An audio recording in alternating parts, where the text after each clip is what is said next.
Elon Musk has announced that he's considering allocating 20% of government savings to taxpayers through $5,000 checks. And then Trump said this. Could be a lot. I mean, if it's 20%, it would give back a lot of money to the taxpayer. And also it would give an incentive for the taxpayer to go out and report things to us where we can save money. Sounds like a dream, right? But this isn't some wild speculation. It's a real proposal that's making waves in Washington right now. The big questions are, who will get the money? How will it be distributed? And what impact will it have on the economy? If you support this idea, go ahead and hit the like button. Now, let's break down the details. Will you actually see $5,000 land in your bank account?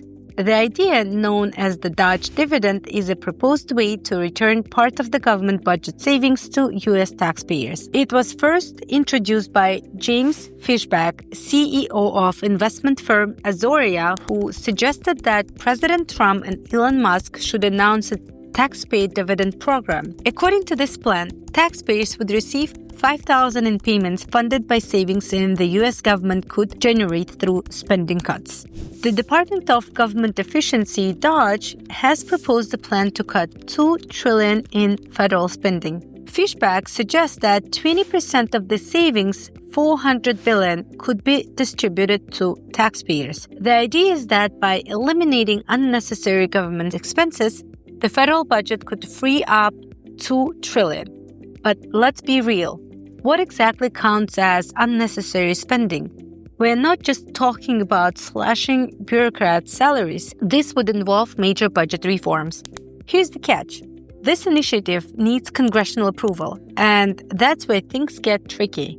Republicans generally support cutting government spending, but they'd rather use the money to reduce the national debt. Democrats worry that these payments might not reach low-income households and retirees.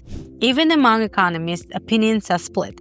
Some argue that this will boost the economy, while others warn it could trigger inflation. Under current proposals, only taxpayers who contribute to federal income tax would qualify. That means if you're retired, a student, or earning too little, you likely won't get a check. According to initial estimates, about 79 million U.S. households could be eligible. However, roughly a third of low-income families would be left out. Fair or not? That's up for debate. As of now, there is no official process in place. But if we look back at the COVID-19 stimulus checks, it's likely that payments would be automatically deposited based on tax returns. In other words, if you file taxes regularly and have updated banking information with the IRS, you probably won't have to do anything. But let's be honest, things can go wrong. Outdated bank details, a system glitch, or a change of address could mean missing out. That's why keeping your tax records updated is crucial. If you want to maximize your tax refunds and minimize what you owe, my firm, Tally Taxes, has you covered. Call my office at 646-512-2142 or book a consultation using the link in the description. With 17 years of experience in the USA, we've helped our clients get back millions of dollars in refunds. Don't leave money on the table. A $5,000 check sounds great, but what about inflation? The last time the government issued large stimulus payments during COVID-19, it fueled inflation because the money was printed out in thin air. This time, the plan is different. It's based on savings, not new money. So, will inflation stay in check? Some economists say yes. Since the money isn't being created, it won't drive up inflation. But others warn that if millions of Americans suddenly get an extra $5,000, they'll start spending, which could push prices up, especially in housing, cars, and electronics. Even if inflation doesn't spike right away, we could see long-term effects. If people spend too much, it could overheat the economy, leading to high interest rates and more expensive loans. The Federal Reserve might have to step in to cool things down, which could slow economic growth. So while this sounds great for taxpayers, on a macro scale, it could create new financial risks. Where does the bill stand now? Right now, the DOGE dividend bill is still in early discussions.